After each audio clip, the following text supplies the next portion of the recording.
여러분 혹시 기억에 남는 드라마가 있습니까? 여러분들은 어떤 드라마를 즐겨 보세요? 목사님 제가 바쁜데 어떻게 드라마를 봅니까? 라고 생각할 수도 있겠지만 가끔씩 드라마가 우리에게 소소한 즐거움과 유익을 주기도 하죠. 한때 우리나라는 법정 드라마가 유행하기도 했습니다. 그래서 법을 다루는 드라마가 참 많았던 것 같은데 제가 오늘 여러분들과 함께 나눌 이 말씀은 법정 드라마와 비슷한 말씀입니다.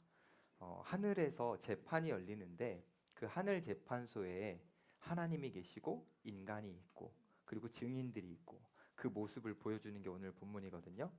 우리는 이 땅에서 그 땅에서 이루어지는 그 법정 드라마를 통해서 우리가 유익도 얻고 때로는 은혜도 얻지만 오늘은 이 하늘 재판소에서 이루어지는 그 드라마와 같은 이 말씀을 통해서 땅이 주는 유익이 아니라 하늘이 주는 유익을 저와 여러분들이 마음껏 누렸으면 좋겠습니다. 특별히 오늘은 어떤 날이냐면 예수님께서 십자가에서 죽으시기 위해서 예루살렘으로 가시려고 이렇게 예루살렘으로 입성하시는 날입니다. 이것을 종려주일이라고 부르거든요. 오늘 여러분들이 이 말씀을 통해서 예수님을 묵상해 보면서 우리가 그 예수님을 통해서 한 주간을 더 힘있고 은혜 있게 살아갈 수 있었으면 좋겠습니다. 여러분 준비되셨죠? 반응도 준비된 거죠? 네, 좋아요. 이제 하늘의 재판소를 한번 상상해 볼게요. 우리 하나님이라는 분은 온 우주 만물을 만드시고 질서를 부여하셨죠.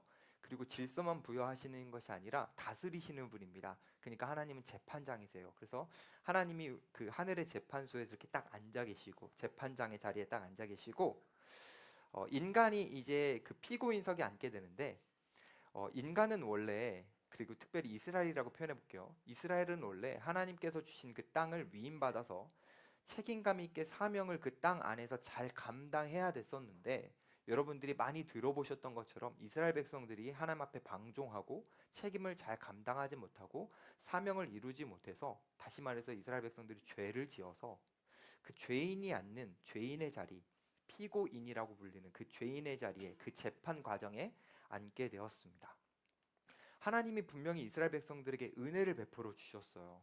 너희들에게 은혜를 줄 테니 너희들은 그 은혜를 이 땅 가운데 누려라 라고 하나님이 은혜를 베풀어 주셨는데 그 은혜를 잊어버리고 그 은혜를 놓쳐버리고 거부하고 죄를 지었기 때문에 누구도 앉기 싫은 이 재판 자리에 피고인석에 이스라엘 백성들이 앉게 된 겁니다.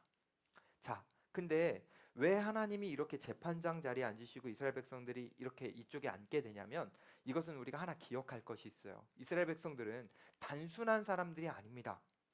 그들이 출애굽 과정 가운데 하나님의 많은 은혜를 받았을 뿐만이 아니라 사실 그들이 건져냄을 받을 때에 하나님은 그들과 시내 산에서 약속을 하셨어요. 그들이 시내 산에서 하나님과 어떤 약속을 했냐면 쉽게 말하면 이런 약속입니다. 이스라엘 백성들은 하나님만 주 온전한 하나님으로 섬기겠다라는 약속을 드리는 거고 그래서 그 하나님만 온전히 섬길 때에 하나님은 온전히 이스라엘 백성들을 책임지신다라는 쌍방의 약속을 했습니다. 한 분이신 주, 한 분인 백성, 하나뿐인 백성 이렇게 특별한 관계를 언약으로 맺었죠. 그 언약을 맺을 때 증인들이 있었습니다.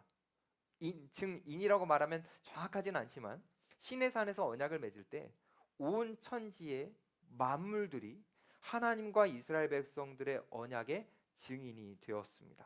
자, 그런데 분명히 그렇게 언약을 했는데 하나님만 섬기겠습니다 했는데 시간이 얼마 지나지 않아 이스라엘 백성들은 죄를 짓기 시작했습니다. 하나님만 믿고 하나님만 따른 것이 아니라 여러분 잘 아시죠? 이스라엘 백성들은 우상 숭배까지 했습니다. 그래서 하나님이 그 우상 숭배한 이스라엘 백성들을 향하여 마치 법정에서 고발하시듯이 하나님이 이 본문의 메시지를 통해서 말씀을 하시는데 누구에게 말씀하시는 것 같냐면 잘 들어보면 이스라엘 백성에게 말씀하시는데 우리가 읽었던 이 2절의 본문을 보면 뭔가 만물이라는 증인에게 호소하듯이 말씀을 하십니다. 자, 2절을 다시 한번 볼까요? 제가 한번 읽어볼 테니까 잘 보세요. 하늘이여 들으라 땅이여 귀를 기울이라 여호와께서 말씀하시기를 내가 자식을 양육하였거늘 그들이 나를 거역하였도다. 자, 하나님과 이스라엘 백성들이 언약을 맺을 때에 다 그것을 지켜보았던 만물들아, 너네 다 알고 있지? 우리가 어떤 언약을 했는지. 근데 너무너무 안타깝게도 이스라엘 백성들이 나를 거역했다, 나를 배반했다 라고 하나님이 마치 법정에서 고발하듯이 말씀을 하셨습니다. 특별히 하나님은 이스라엘 백성들을 향해서 이렇게 표현하세요. 내가 너희들을 자식처럼 키웠다. 내가 너희들을 특별하게 대우했다. 근데 너희들은 내 자식인데 너희들 이스라엘 백성들은 나 아버지 부모를 배반했고 거절했다. 너희들은 내가 주는 교훈을 내던졌고 아무것도 아닌 것처럼 여겼고 나를 부모가 아닌 마치 남처럼 대했다라고 하나님이 말씀을 하시는 겁니다. 여러분들에게는 확 와닿지 않는 것 같아서 와닿을 수 있도록 한번 예를 들어볼게요. 연인 사이에 남자와 여자가 이렇게 팔짱을 끼고 길을 이렇게 걸어가고 있었습니다. 길을 걸어가고 있는데 이 남자의 여사친이 저쪽에서 걸어오는 거예요. 걸어올 수 있죠, 여러분? 여기까지 문제가 안 돼요. 근데 이때 남자의 반응이 중요한데 남자가 팔짱을 푼 거예요. 미친 나왔어요 벌써. 와, 현실감 있네. 오케이, 팔짱을 딱 풀었는데 그 여사친이 다가와서 내 여친을 바라보면서 누구야? 라고 말하면 어떻게 해야 돼요? 소개를 해줘야죠. 근데 아무것도 아니야 라고 말한 겁니다. 그러면서 그 여사친한테 막 이야기를 하고 다시 돌아와서 미안해. 아이, 그럴 수도 있지. 그래서 다시 팔짱 끼려고 하는 거예요. 자, 그렇다면 여자분들 팔짱 끼워줍니까? 안 끼워줍니까? 껴줘요? 그래, 난 다 이해해. 난 마음이 넓으니까. 이럴 겁니까? 아니죠. 팔을 꺾어버려야죠. 그래요, 잘했어요. 팔을 꺾어버려야 될 수도 있어요. 여러분, 이거는 단순한 이야기가 아니라 이 삶의 모습은 이 여자친구에게는 모욕적인 태도입니다. 내가 지금 두 눈 시퍼렇게 뜨고 쳐다보고 있는데 감히 내 앞에서 다른 여자에게 웃어? 그것도 내 팔짱을 빼? 나를 소개 안 해? 나를 아무것도 아닌 사람으로 여겨? 이거는 굉장히 모욕적인 태도죠. 근데요, 이게 연인 사이에서도 이러는데요, 만약에 부부라면요 더 심합니다. 이거는 아내의 팔짱을 빼고 여사친에게 그렇게 했다. 이건 정말 너무나 모욕적인 거죠. 근데 이 모욕적인 게 연인 사이뿐만이 아니라 가족 사이에서도 일어날 수 있는 거예요. 부모와 자녀 사이에서도요. 하나님이 지금 그걸 느낀 거예요. 이스라엘 백성들에게 너희가 나를 거역했다라는 표현은 너희가 나를 모욕했다. 나는 너희의 부모고 나는 너희의 가족인데 너희는 지금 삶을 살아갈 때 때로는 한눈을 팔고 다른 것을 의식하면서 나를 모욕했다라고 하나님이 말씀하시는 겁니다. 너희가 나를 모욕했다라고 말하니 이 2절의 표현은 그래서 하나님이 화를 내시는 것 같지만 사실은 거기 안에 하나님의 그 분노도 있지만 하나님의 아픔, 고통, 슬픔 이런 것들이 다 담긴 표현이에요. 여러분들은 잘 모를 수 있지만 사람이 결혼을 해서 자녀를 낳고 부모가 되면 그때부터는 행복의 기준이 완전히 바뀝니다. 부모가 되는 순간부터 가장 행복할 때는 돈을 많이 벌 때도 아니고 사람들에게 인정을 받을 때도 아니고 내가 사회적으로 지위가 더 높아질 때도 아닙니다. 부모가 돼서 가장 행복할 때는 언제냐면 자기가 낳은 그 자녀가 자기를 인정해주고 존경해주고 사랑해줄 때, 그때 정말 행복합니다. 자녀가 다른 돈이나 어떤 물질적인 걸로 특별하게 나에게 대우해주지 않아도 지지와 존경과 사랑의 그 마음만 표현해줘도 부모는 그것보다 더 행복한 게 없어요. 거기에서 충분함을 누립니다. 만약에 이 자식이 사랑해주지 않고 존경해주지 않고 자식이 부모에게 등을 돌리고 거역하고 부모를 남처럼 버린다면 이것만큼 불행한 게 없는 거예요. 왜냐하면 이 부모와 자식은 관계가 딱 태어날 때부터 맺어지는데 이 관계는 다른 어떤 걸로도 대체되지 않기 때문입니다. 부모와 자식이라는 이 관계는요, 세상의 돈이라는 거, 명예라는 거, 그 어떠한 관계로도 대체될 수가 없어요. 부모와 자식이라는 이 관계는요, 오직 죽음으로만 끝나는 관계입니다. 죽지 않으면 끝까지 갈 수밖에 없는 아주 특별한 관계예요. 그래서 인생에서 가장 고통스러움은 뭐냐면 여러분들이 사랑하는 사람을 사귀다가 헤어지는 것도 고통이겠지만 사실은 사랑하는 자녀, 사랑하는 부모님을 잃어버리는 거, 끊어지는 거, 이게 정말 큰 고통입니다. 근데 하나님이 지금 그 고통을 느끼고 말씀하시는 거거든요. 지금 이스라엘 백성들을 자식처럼 양육했거늘 그들이 나를 버렸다. 하나님의 이게 고통이거든요. 그 고통을 여러분들이 한번 다시 이해해 보시면서 2절을 읽어보겠습니다. 다시 읽어볼게요. 이 마음을 한번 느껴보세요. 우리 2절을 같이 읽어봅시다. 시작. 하늘이여 들으라, 땅이여 귀를 기울이라. 내가 자식을 양육하였거늘 그들이 나를 거역하였도다. 요번에 읽을 때 여러분들은 그 하나님의 절규와 같은 마음이 느껴지십니까? 내가 너희를 자식처럼 양육하였거늘 내가 너한테 어떻게 해줬는데, 내가 너희를 어떻게 대했는데 어떻게 나한테 이럴 수가 있냐? 하나님은 지금 자식을 법정에 세우는 거예요. 자식을 법정에 세우는 부모가 어디 있습니까? 그만큼 하나님은 지금 고통스러워 하시는 거고요. 하나님은 아파하시는 겁니다. 우리는 이 2절을 읽을 때 이 하나님의 마음을 느껴야 되는 거예요.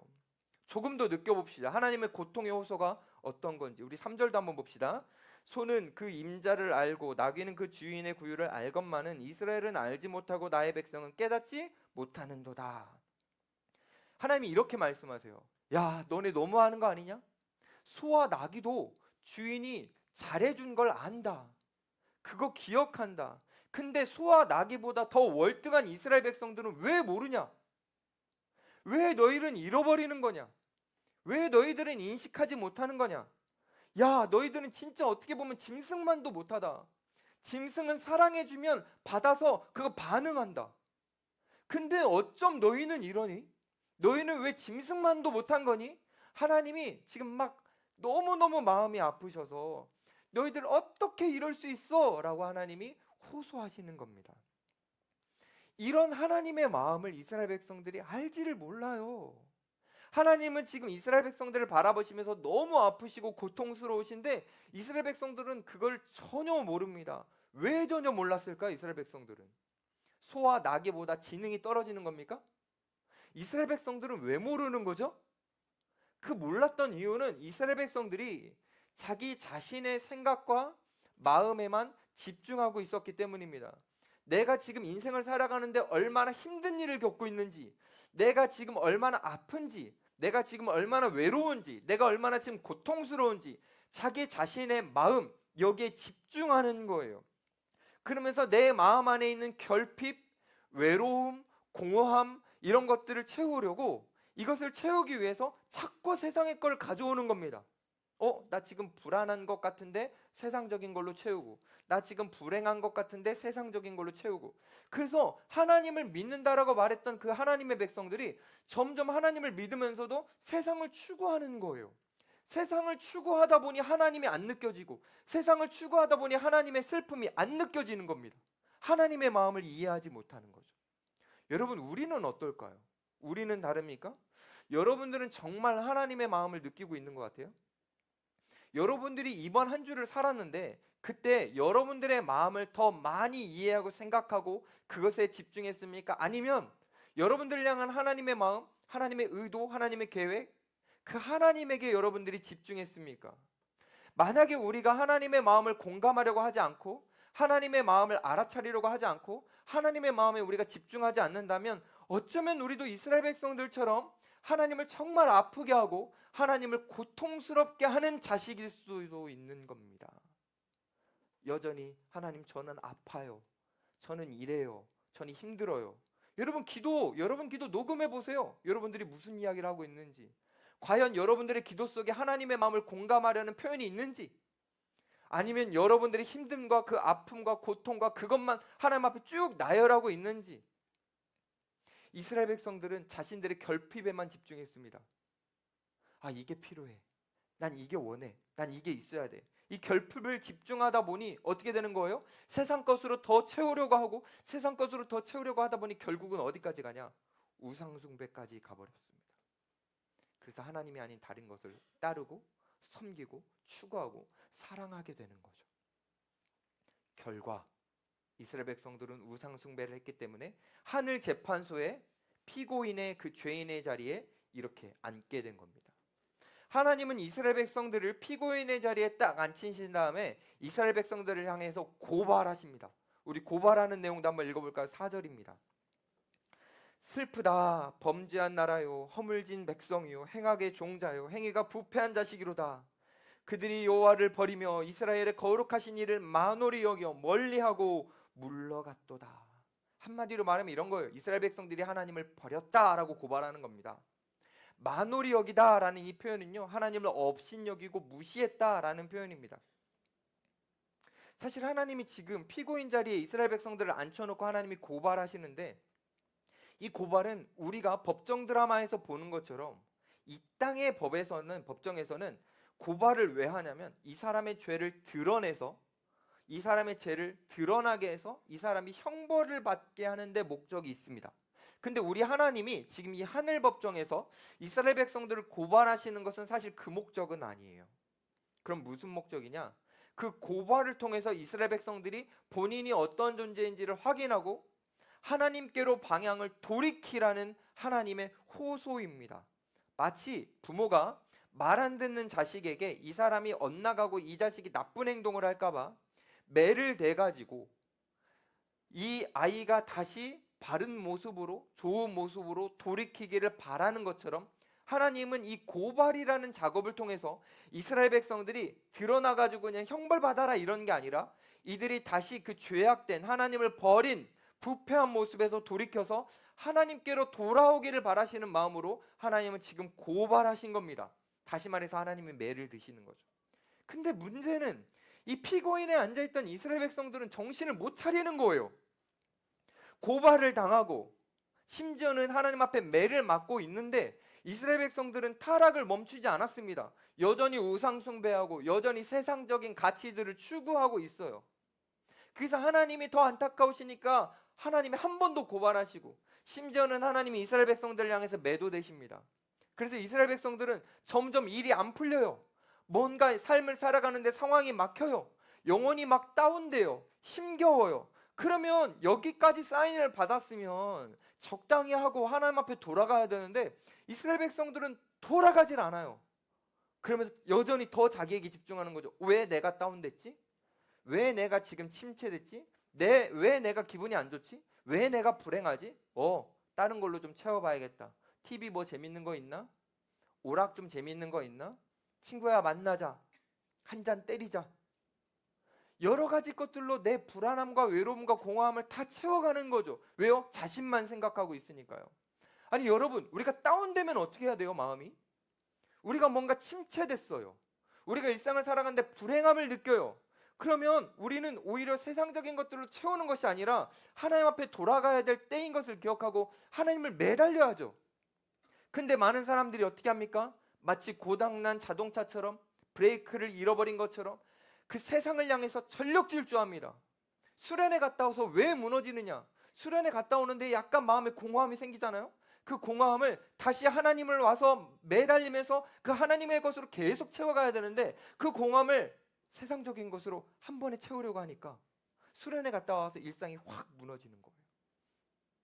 많은 이스라엘 백성들 그리고 우리들이 이렇게 살아가고 있는 거예요. 불행을 향해서 질주하면서 달려가는 거죠. 하나님이 이제 그만해, 이제 그만해, 이제 그만 가야 돼, 정말 위험해 라고 하나님이 우리에게 사인을 주시는데 우리는 그 불행을 향해서 달려가는 겁니다. 우리 청년 여러분, 여러분들 요즘 어떠세요? 여러분들은 일상 속에서 행복을 누리고 있습니까? 하루하루가 여러분 행복하십니까? 아니면 요즘 뭔가 마음이 무겁고 힘겹고 다운되고 불행한 것 같고 답답하고 외롭고 혹시 여러분들 이런 마음이 있어요? 그렇다면 여러분 그 마음 안에 빈자리에 세상적인 것들로 절대 채워서는 안 됩니다. 그럼 여러분 진짜 힘들어요. 더 심각한 거, 자기가 이렇게 힘들고 어려운 상황이라는 걸 애써 무시하는 사람들이 있습니다. 아자 화이팅! 나 오늘 한번 힘내보자. 아니 그 힘이 납니까 그러면? 힘이 나요? 힘이 난데 힘이 날 수도 있죠. 뭐 파이팅하면 날 수 있어요. 근데 여러분 그거 아세요? 우리가 그 공허함을 느끼고 이렇게 여러 가지 결핍을 느낄 때 애써 무시하고 아자아자 파이팅 하다가 나중에 한 번에 딱 쓰러집니다. 한 번에 무너지게 돼 있어요. 우리는 느껴야 돼요. 우리는 지금 왜 여기까지 왔는지, 왜 내 마음이 이렇게 힘든지 느껴야 되는 거죠. 근데 느낄 때 중요한 건 이거예요. 내가 내 마음을 살펴보는 게 아니에요. 우리가 어떤 상황인지를 확실하게 느끼려면 내 지금 감정의 상태를 하나하나 면밀히 살펴보는 게 아니라 지금 하나님이 나를 어떻게 바라보시는지 그 하나님의 시선을 분명하게 느껴야 됩니다. 그래야 나를 알 수 있어요. 우리 이제 하나님이 이 이스라엘 백성들을 향해서 절규하시는 그 하나님의 메시지를 한번 살펴봅시다. 5절과 6절을 한번 읽어볼게요. 제가 너희가 어찌하여 매를 더 맞으려고 패역을 거듭하느냐. 온 머리는 병들었고 온 마음은 피곤하였으며 발바닥에서 머리까지 상한 곳이 없이 상한 곳과 터진 곳과 새로 맞은 흔적뿐이거늘 그것을 짜며 싸매며 기름으로 부드럽게 함을 받지 못하였도다. 지금 하나님의 이 마음이 느껴지십니까? 하나님이 이스라엘 백성들을 돌이키게 하려고 한 대 때렸어요. 근데 버티는 거예요. 그래서 하나님이 한 대 더 때렸어요. 근데 그때 더 완악하게 나가는 거죠. 매를 맞던 이스라엘 백성들은 점점 더 완악해졌어요. 아니, 뭔가 하나님께서 치시고 고통을 주시고 하면 하나님께로 돌이켜야 되는데 버티고 계속해서 세상을 향해 나가니까 이스라엘 백성들이 점점 어떻게 되냐면 계속 맞다가 온몸에 멍이 들어버리는 거예요. 마치 강도 만난 사람처럼 너덜너덜해진 사람처럼 처참하게 되어버리는 겁니다. 실제로 이스라엘 백성들이 이 당시에 이사야서 당시에 아수르라는 나라가 굉장히 강력해서 아수르라는 나라가 북이스라엘을 다 멸망시켰고 남유다는 46개나 되는 성읍을 초토화시켰습니다. 그때 얼마나 많은 사람들이 포로로 끌려갔냐면 20만 명이나 됩니다. 안 놀라시네요? 우리나라 아니라고 생각해서 그런 거예요? 20만 명이 포로로 끌려가고 46개 성읍이 무너졌다. 이거는 국가가 거의 망한 거예요. 다시 말해서 이 한 나라가 머리부터 발끝까지 성 한 대가 없을 정도로 피멍이 들 만큼 완전히 처참하게 의도 터진 겁니다. 아니, 하나님이 이스라엘 백성들을 향해서 그런 벌을 주신 거예요. 물론 하나님이 그런 벌을 주실 때 하나님도 아프셨을 겁니다. 부모는 알아요. 자녀를 화난 감정으로 때리는 건 진짜 부모가 아닙니다. 부모가 자녀가 잘 되기를 바라서 매를 때리잖아요. 혼내잖아요. 말로 표현하잖아요. 그러면 이 아이가 힘들어할 때, 아파할 때 그 아이만큼 부모도 아픕니다. 하나님은 아픈 걸 아셨어요. 느끼셨어요. 하나님은 공감이 안 되는 분이 아니기 때문에 하나님은 이스라엘 백성들이 아플 때 하나님도 아프십니다. 그래서 하나님은 아프세요. 그 아파하는 이스라엘 백성들, 처참하게 46개 성읍이 무너지고 많은 사람들이 포로로 끌려가는 그 이스라엘의 백성들의 눈물과 절규를 들으시면서 하나님도 함께 우시고 하나님도 절규하십니다. 만약에 하나님이 정말 분노로 이스라엘 백성들을 때리셨다면 이스라엘 백성들은 나만 알 수가 없어요. 하나님은 이스라엘 백성들이 잘못하고 악한 일을 하고 하나님을 거역할 때 사실 분노하시는 게 맞습니다. 근데 이 분노를 하나님이 어떻게 다스리시냐면 하나님의 긍휼로 이 분노를 덮으십니다. 하나님께서는 불쌍히 여기심이라는 그 좋은 감정으로 이 이스라엘 백성들의 완악함 때문에 생기는 그 분노를 덮으세요. 그걸 표현해 주는 게 9절이거든요. 한번 볼까요? 만군의 여호와께서 우리를 위하여 생존자를 조금 남겨두지 아니하셨다라면 우리가 소돔 같고 고모라 같았으리로다. 이게 무슨 말이죠, 여러분? 하나님이 이스라엘 백성들을 향한 그 분노를 가지셨는데 이거를 긍휼로 덮어주시지 않았다면 이스라엘 백성들은 46개 성읍이 무너지는 걸로 끝나지 않았을 거라는 겁니다. 그들은 다 죽은 거죠. 소돔과 고모라라는 도시 여러분 지금 들어보셨습니까? 요즘 없습니다. 왜요? 완전히 사라졌거든요. 마찬가지로 이스라엘 백성들도 완전히 사라질 만한 죄를 지은 거예요. 하나님은 그런데 이스라엘 백성들을 긍휼로 덮어주셔서 그들이 존재할 수 있었다라고 알려주시는 겁니다. 우리는 안 그렇습니까? 여러분들이 지금 이 청년 이부 공동체에 나와서 이렇게 예배 드리는 덕이 여러분의 열심과 공로 때문입니까? 여러분들이 정말 일상 속에서 하나님을 잘 믿고 잘 섬겼기 때문에 여러분들이 이 자리에 있는 겁니까? 아니요. 하나님이 여러분들의 개개인 한 사람 한 사람을 정말 세밀하게 다 따져보시면 하나님은 여러분들의 삶을 보시면서 분노하실 겁니다. 내가 너를 자식처럼 키웠거늘 너희가 어찌하여 나를 버리고 거역하느냐. 하나님 막 분노하실 거예요. 근데 여러분들을 향한 그 분노를 하나님이 긍휼로 덮으십니다. 그 하나님의 긍휼 때문에 우리가 지금 생존할 수 있고, 그 긍휼 때문에 여러분들과 제가 이 자리에 있을 수 있는 거예요. 하나님이 우리를 얼마나 긍휼히 여겨주시냐면, 때로는 우리가 말귀를 너무 못 알아들으니까 때로는 하나님은 좋은 사람을 옆에 붙여주셔서 알려주시고, 말씀과 기도 속에서 회복을 주시고, 여러분 한 사람 한 사람을 하나님의 백성으로 만들어가기 위해서 하나님은 여러 가지 장치들을 마련해서 여러분들을 막 일으켜 주십니다. 그러니 여러분들이 지금 이 자리에 있고 여러분들이 지금 이렇게 살아가고 있는 이 모든 것이 여러분들의 덕이라고 할 수 있는 것은 아무도 없는 거죠.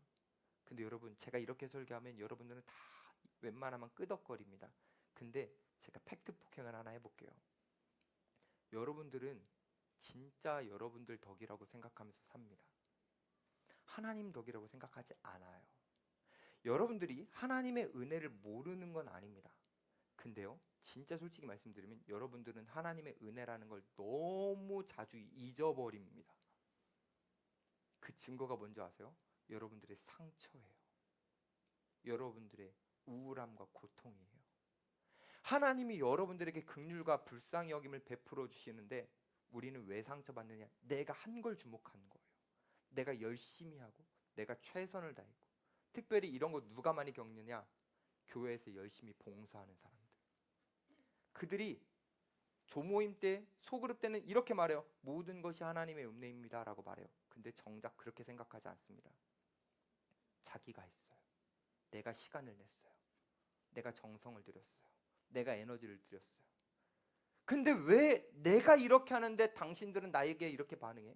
내가 이렇게까지 하는데 하나님은 나에게 왜 이런 것까지 안 채워주세요? 내가가 중심이 되니까 상처가 막 생기는 거예요. 그게 바로 우리예요. 하나님의 은혜라는 걸 모르는 게 아니라 잊어버리는 존재가 바로 우리라는 거죠. 그러니까 너무 자주 잃어버려서 어떤 일이 생기냐? 우리가 하나님의 은혜와 긍휼하심 안에 있다는 걸 잃어버리니까 자꾸 우리는 상처받고 고통을 당하고 불안을 느끼고 이리 치이고 저리 치이고, 그래서 우리 또한 이스라엘 백성들처럼 강도 만난 사람과 같이 우리도 너덜너덜해지는 거예요. 우리 영혼이 피폐해지고 다른 사람 말 한마디에 내가 막 감정이 무너져 버리고 우리가 그렇게 너덜너덜해지는 겁니다. 우리가 바로 그렇게 살아가고 있다는 거예요. 여러분, 질문하고 싶어요. 우리가 너덜너덜해진 거 누구 책임입니까? 하나님 책임입니까? 우리 책임입니까? 우리 책임입니다. 이스라엘 백성들이 너덜너덜해진 거 이스라엘 백성들의 책임입니까? 하나님 책임입니까? 이스라엘 백성들 책임이죠. 그러면 책임이 이스라엘 백성들에게 있기 때문에 하나님은 이스라엘 백성들을 향해서 하나만 하시면 됩니다. 책망.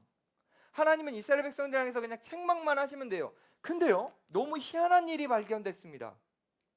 법정에서, 재판장에서 재판석에 앉아 계신 그 하나님이 이스라엘 백성들의 책임이 맞기 때문에 이들을 향해서 책망만 하시면 되는데, 책망만 하시는 것이 아니라 갑자기 이 재판장의 자리에서 하나님이 호소를 하세요. 눈물의 호소를. 이게 표현이 갑자기 달라집니다. 우리 10절 말씀을 한번 볼까요? 너희 소돔의 관원들아, 여호와의 말씀을 들을지어다. 너희 고모라의 백성아, 우리 하나님의 법에 귀를 기울일지어다. 여러분, 뭐가 느껴집니까? 이런 거죠. 피고인의 자리에서 이스라엘 백성들이 다 그냥 고개 숙이고 있는 거예요. 할 말이 없거든요. 내 책임이잖아요. 하나님 책임이 아니고 이스라엘 백성들 책임이잖아요. 고개를 뚝딱 숙이고 있는 거예요. 그랬더니 하나님께서 이스라엘 백성들 이렇게 말씀하시는 거죠. 이스라엘 백성들아, 들어라. 얘들아, 너희 안에서 너희 마음이 말하는 걸 듣지 말고 나의 이야기를 들어라. 제발 나의 이야기 좀 들어라. 세상의 이야기 좀 그만 들어라. 세상의 가치관 이야기 좀 그만 들어라. 내 얘기 좀 들어라. 하나님이 호소하시는 겁니다. 그때 이렇게 앉아있었던 이스라엘 백성들이 고개를 들어요. 그리고 하나님 앞에 대답합니다. 이렇게 말해요. 하나님, 우리가 듣지 않았던 거 아닙니다. 우리 들었어요. 들었으니까 절기 때마다 우리가 하나님 앞에 나왔어요. 들었으니까 우리가 이렇게 예배하러 나왔어요. 들었으니까 우리가 헌금도 했어요. 들었으니까 우리가 하나님 앞에 예물도 드렸어요. 시간을 내어서 봉사도 했어요. 우린 들었기 때문에 순종하는 마음으로 하나님 앞에 했던 겁니다. 하나님을 향해서 이스라엘 백성들, 우리가 같은 마음으로 반론을 하는 거예요. 이 재판석에서 반론을 하자 이것을 듣고 있는 하나님이 너무 답답해서 뭐라고 말씀하시냐면, 야, 너희들의 문제는 이거다라는 걸 알려줍니다. 우리 11절 말씀 중요한데요. 제가 읽어볼 테니까 잘 보세요. 여호와께서 말씀하시되 너희의 무수한 재물이 내게 무엇이 유익하뇨? 나는 순양의 번제와 살찐 짐승의 기름에 배불렀고 나는 수송아지나 어린 양이나 순념소의 피를 기뻐하지 아니하노라. 너희들이 들어서 가져왔다고 하는 그 재물 내가 언제 원했니? 나는 그런 거 원치 않아. 지금 하나님이 이스라엘 백성들 향해서 문제 삼으시는 것은 이들이 예배를 드리지 않았다라는 게 아니에요. 이스라엘 백성들은 예배를 드렸습니다.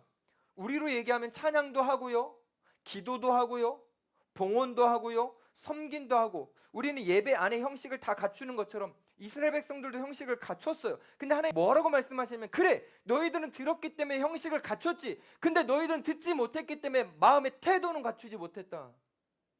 너희들이 들은 것 같아서 너희들이 형식은 갖췄지만 너희들이 진짜 못 들었기 때문에 너희들은 태도가 없다. 너희들의 마음엔 중심이 없다. 다시 말해서 너희들은 예배의 대상이 하나님이 아니라 너희였다. 너희의 만족을 위해서 예배드렸잖아. 네 만족으로 네가 했잖아. 하나님이 그렇게 말씀하시는 거죠. 하나님은 이렇게 말씀하시는 거예요. 사람이 판단하는 예배, 사람이 주인공 되는 예배, 사람이 즐거워지는 그 예배 하나님 원치 않으신다라는 거예요. 그 예배에 몇백 명이 와도 소용없고 그 예배를 많은 사람들이 즐겨도 소용없다라고 말씀하시는 겁니다. 하나님은 그 예배 안 받는다라고 말씀하시는 거예요. 사람의 만족과 사람의 감정이 초점이 되는 그 예배라면 그것은 하나님을 모욕하는 것이고 하나님을 거역하는 것이다. 하나님 그걸 말씀하시는 거예요. 이렇게까지 말씀하십니다. 나는 그런 예배가 고통스럽다. 하나님이 얼마나 고통스러우셨는지 이렇게 표현도 하십니다. 12절 볼까요? 너희가 내 앞에 보이러 오니 이것을 누가 너희에게 요구하였느냐? 내 마당만 밟을 뿐이니라. 너희의 그런 예배는 하나님이 없다. 아니, 예배는 하나님 앞에 드리는 건데 하나님이 그곳에 없대요. 하나님의 임재가 없는 예배래요. 하나님의 감동이 없는 예배래요. 여러분, 우리를 한번 돌아봐 봅시다. 우리의 예배는 어떨까요? 여러분들의 예배는 어떻습니까? 여러분들의 예배는 정말 하나님이 있습니까? 하나님을 존중합니까? 여러분들은 정말 하나님을 향한 태도로 드리고 있습니까? 여러분들은 형식 속에서 예배를 드립니까? 아니면 정말 믿음으로 드립니까? 우리 대예배 때 맨날 고백하죠. 하나님을 예배하는 자는 영과 진리로 드린다고. 여러분들이 정말 하나님 앞에 예배를 드릴 때 성령 안에서 예배를 드립니까? 지금 하나님이 우리에게 물어보시는데, 우리가 만약에 이 예배를 드릴 때 하나님을 향한 감동, 하나님의 임재를 느끼지 못한다면 그것은 하나님의 없는 예배라고 하나님 말씀하시는 거예요. 우리는 돌아봐야 되는 거죠. 정말 내 예배 속에서는 하나님을 향한 감동이 있는가? 여기서 오해하면 안 됩니다.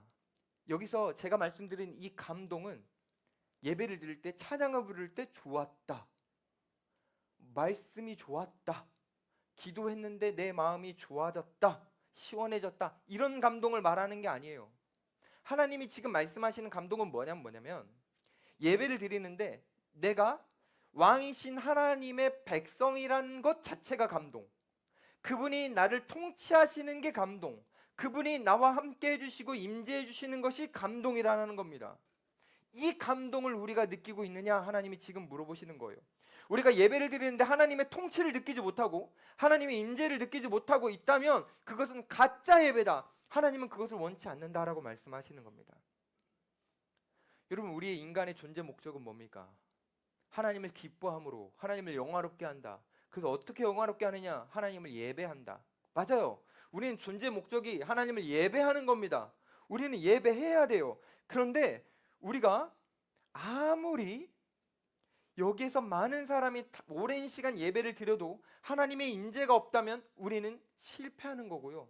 심지어는 여러분들이 세상에서 좋은 직장을 가지고 좋은 사람을 만나서 떵떵거리면서 살아도 여러분들이 드리는 일상의 예배와 이 주일의 예배 속에 하나님의 임재가 없다면 여러분들의 인생은 실패입니다. 기준은 여러분들이 세상 속에서 잘 사느냐가 아니에요. 여러분들이 하나님의 감동을 느끼며 예배를 드리고 있느냐? 그겁니다. 만약에 여러분들이 일상 속에서 세상 속에서 막 치이고 저리 치이고 진급도 안 되고 취업도 안 되고 사람들에게 무시받고 그래도 여러분들이 하나님의 임재를 느끼는 예배를 드리고 있다면, 하나님이 여러분들의 예배를 코로 흠양하신다면, 기뻐 받으신다면 여러분들의 인생은 복된 거고 성공한 거고 실패가 없는 겁니다. 그만큼 이게 중요한 거예요. 하나님이 이게 얼마나 중요하셨던지, 나는 가짜 예배가 싫다, 나는 형식적인 예배를 진절머리 난다, 그런 예배 드릴 거면 오지 마라, 나는 진짜 예배를 원한다, 난 정말 너희들이 마음을 다해 드리는 예배를 원한다, 형식적인 예배는 너무너무 싫다. 우리 13절도 한번 봅시다. 헛된 재물을 다시 가져오지 말라.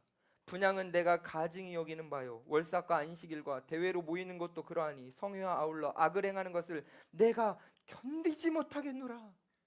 하나님은 한 발은 교회에 두고 한 발은 세상에 두는 그 모습을 역겹다고 하십니다. 나는 그거 옳지 않는다.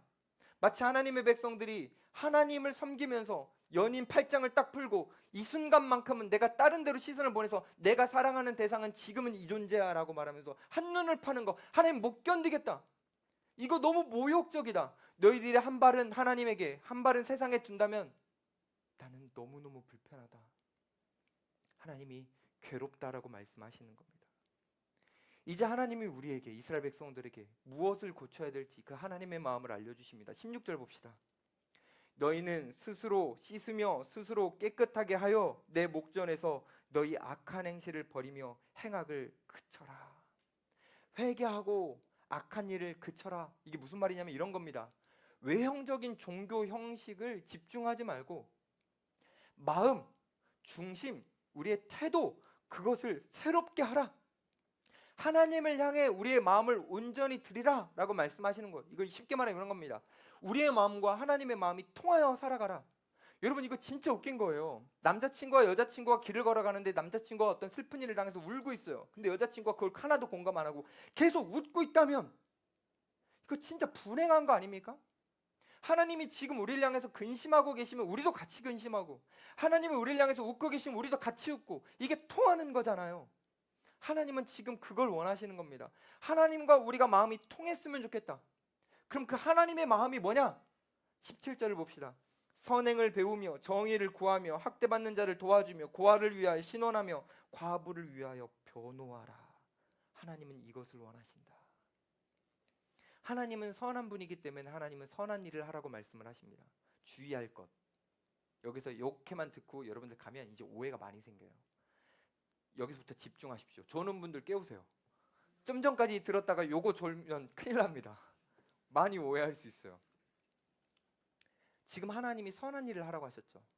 선한 일 자체가 중요해서가 아닙니다. 잘 들으세요.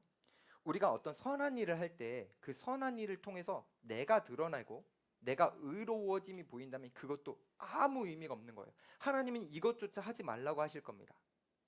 하나님은 원치 않으신다고 할 거예요. 하나님이 우리에게 원하시는 것은 단순한 우리의 선한 일이 아닙니다. 그 전에가 중요해요. 뭐냐면 하나님으로 인해 감동됨입니다. 하나님으로 인해 감동되어 선한 일을 하는 걸 원하시는 거예요. 감동이 빠지고 선한 일을 하는 것은 하나님이 원치 않으신다. 예배를 드리는 후자, 선한 일, 그것도 좋은데 그 전에 하나님과 통하는 마음이 없으면 하나님 원치 않으신다고 했던 것처럼 마찬가지입니다. 제가 한번 예를 들어볼게요. 하나님이 나를 선대해 주시는 게 너무 감동되어서 나도 그 하나님의 마음으로 내 이웃에게 선대해 주는 거. 나는 생각해 보니까 나는 어떻게 보면 누군가를 의지할 수 없는 고아와 같고 나는 누군가에게 기댈 수 없는 과부와 같은 존재인데 하나님이라는 분이 고아와 같은 나의 부모가 되어주시고 예수님이라는 분이 과부와 같은 나의 신랑이 되어주시는 게 너무 감동되어서 나도 이 땅을 살아가면서 지금 이 시대 가운데 누군가에게 기댈 곳이 없는 사람들, 그런 사람들에게 일로 와요, 나에게 좀 기대요 라고 하는 거, 하나님이 이런 걸 원하신다라는 겁니다. 나는 너무 불의한데 하나님이 그 공의와 정의를 가지고 나와 함께 해주신 게 너무 감사해서 나도 그 하나님의 정의와 공의를 감동을 가지고 사람들에게 세상 속에 흘려보내려고 하는 거, 이런 걸 하나님이 원하신다라는 거예요.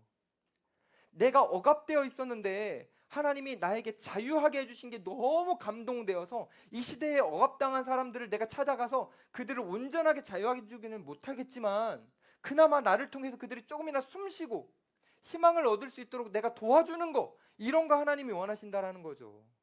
결국 하나님이 원하시는 거는 뒤에 나오는 선행이 아니라 그 앞에 있어야 될 감동입니다. 하나님은 이 감동을 우리에게 원하시는 거예요. 만약에 이 감동이 없고 선행만 한다, 하나님 필요 없다라는 거죠. 하나님 우리에게 그 말씀을 주시는 겁니다. 전 이렇게도 말씀드릴 수 있어요. 제가 아무리 사역을 잘해도 제가 그 사역을 은혜로 하지 않고 열심으로 한다면 소용이 없는 겁니다. 우리 임원단과 마을 목자들이 많아요. 그 사람들이 아무리 잘해도 은혜로 하지 않고 열심으로 하면 소용이 없는 거예요. 여러분들이 이 땅에서 아무리 잘 살아도 여러분들이 은혜로 살지 않고 자기의 열심으로 살면 아무 소용이 없는 겁니다. 하나님이 원하시는 건 그 열심이라는 행위가 아니니까요. 하나님이 이미 우리에게 베푸르신 은혜가 너무 커서 그것에 감동되어서 그 은혜에 벅찬 마음으로 살아가는 걸 하나님이 원하시기 때문에 그렇게 삶을 살아갈 때 우리는 진짜 잘 살 수 있게 되는 겁니다. 결국 이스라엘 백성들이 왜 이 피고인 자리에 앉은 겁니까? 행위가 부족했습니까? 아니요. 그럼 뭐가 없었던 겁니까? 감동이 없었던 겁니다. 행위 전에 있어야 될 그 감동이 없었기 때문에, 다시 말해서 은혜로 살지 않았기 때문에 이스라엘 백성들은 죄인의 자리에 있을 수밖에 없는 거예요. 사랑하는 여러분, 여러분들은 요즘 어떤 감동을 갖고 계십니까? 여러분들은 정말 하나님이 여러분들을 자녀 삼아주신 것에 대한 감격을 느낍니까? 하나님이 여러분들을 사랑해 주시는 것에 대한 감동을 느낍니까? 하나님은 우리가 교회를 다니는데 감동이 없어서 불행하게 살아가는 것을 너무너무 안타까워하십니다.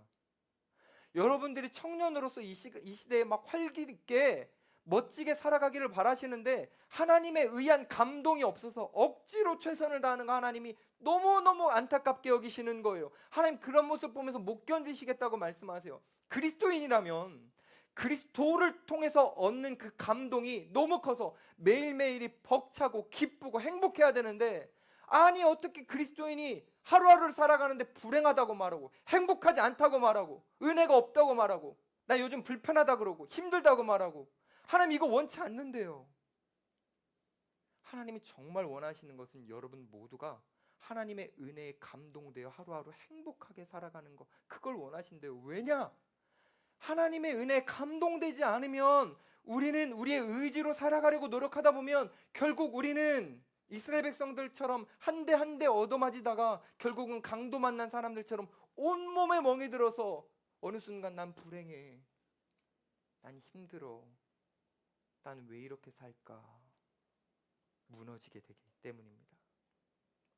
저는 이 말씀을 묵상하면서 예수님 말씀하셨던 한 사건이 떠올랐어요. 예수님 이렇게 말씀하셨어요. 어떤 사람이 길을 가고 있었다. 그 사람이 강도를 만났다. 그래서 죽을 만큼 맞았다. 몸에 피가 흐르고 멍투성이가 될 만큼 얻어 터졌다. 근데 그 사람이 쓰러져 있을 때에 제사장이 그것을 보았다. 제사장은 그 사람을 발견했지만 도와주지 않고 그냥 갔다. 그 뒤에 레위인이 왔다. 레위인도 그 사람을 발견했지만 도와주지 않고 갔다. 근데 그 뒤에 사마리아인이 나타났다.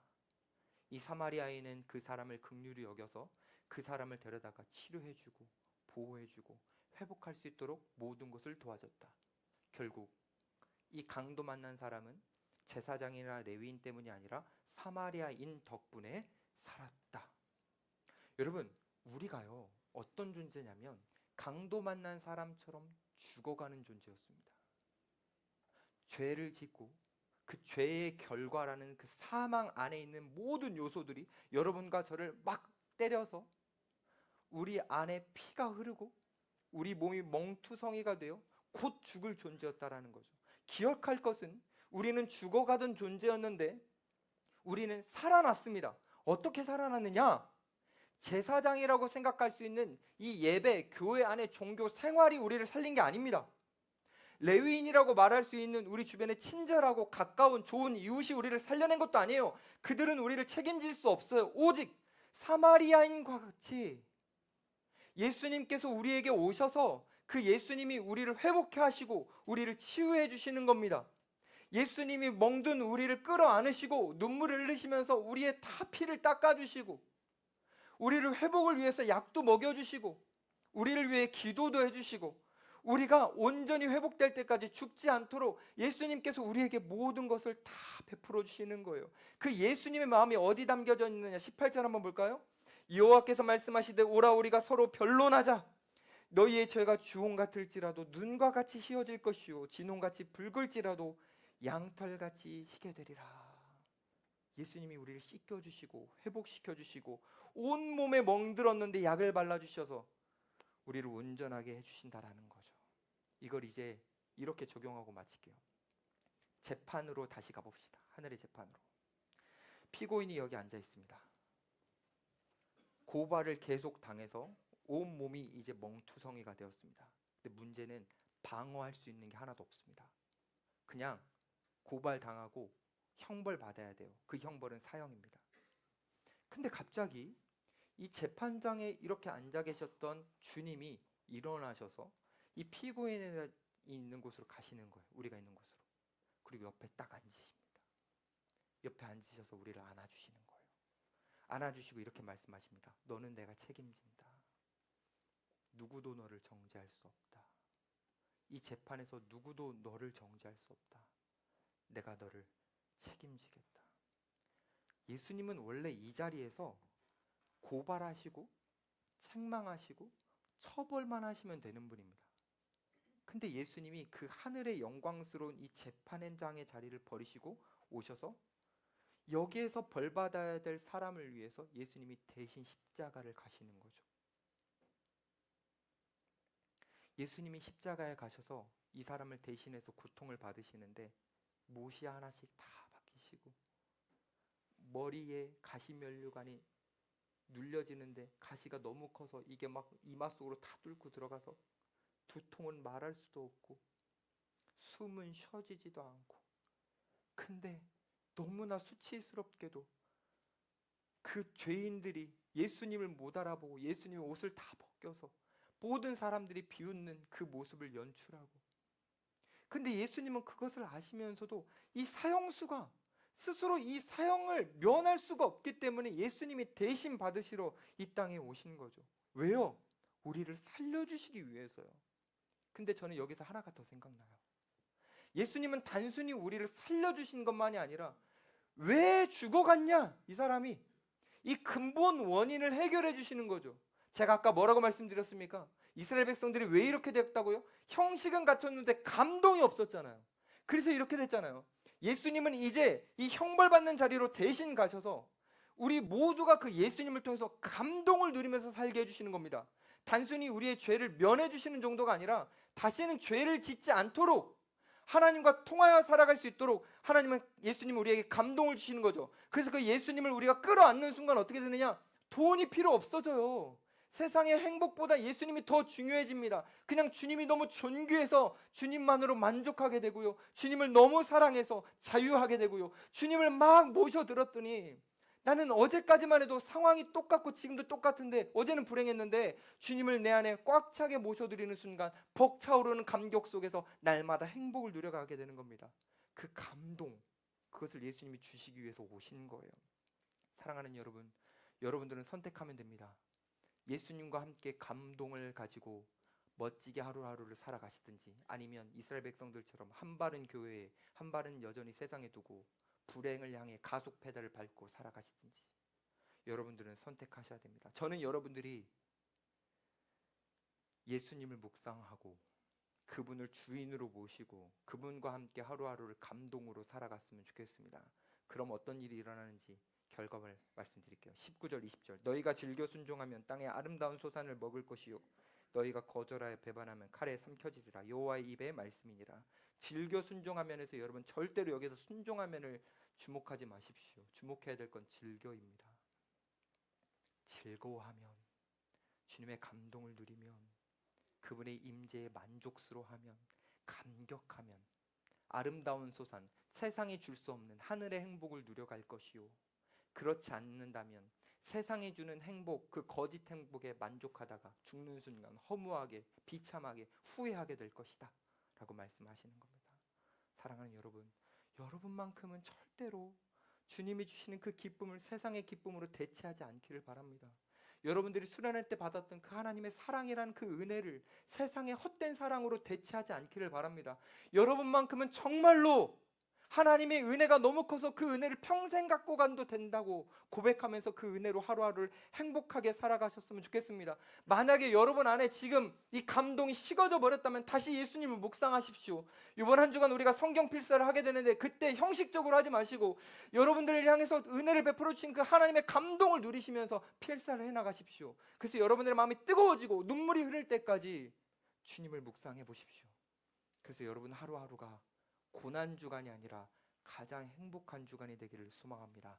하나님이 우리에게 원하시는 것은 다른 게 아닙니다. 여러분들이 하나님을 감동하여 하루하루 행복하게 살아가는 겁니다. 저와 여러분들 모두 다 그렇게 살아가기를 간절히 소망합니다.